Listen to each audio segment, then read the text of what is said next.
Pourquoi on crie tous oui chef? Est-ce qu'on dirait qu'on est un peu alarmé d'ailleurs? Ouais, alors, moi, pendant le service, chez moi, il n'y a pas de bruit. Le matin, c'est moins calme. On a une enceinte Marshall dans la cuisine. On écoute la musique fort, souvent. Est-ce que vous préparez quoi le matin? Toute la préparation pour le service du midi, Ok. puis le soir, toute la préparation pour le service du soir. Donc, il y a du travail. En général, c'est de la musique assez rythmée. Ok. Mais l'ambiance est studieuse, mais décontractée, quoi. Après, pendant le service, il n'y a pas de bruit. Chacun est concentré sur une tâche. Et par exemple, je suis au pass, moi, avec mon second. On est tous les deux, on dresse les assiettes.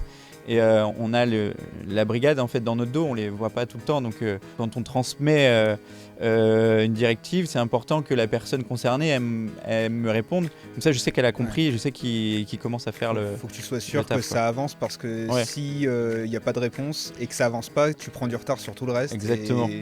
Et donc c'est pour ça qu'il y a ce oui chef Ouais. qui valide. Voilà, exactement. Ce que tu as dit. Est-ce que tu te souviens de la première fois où tu deviens chef et t'entends ce oui chef? Même pas. Parce que en plus, quand je suis arrivé au manoir de la Régate, vu que j'étais assez jeune, il y avait des salariés qui étaient plus âgés que moi. J'avais un bagage, donc j'avais une certaine légitimité au fourneau, quoi. Mais c'est difficile d'aller vous voyer, d'aller appeler chef quelqu'un qui est plus jeune que soi.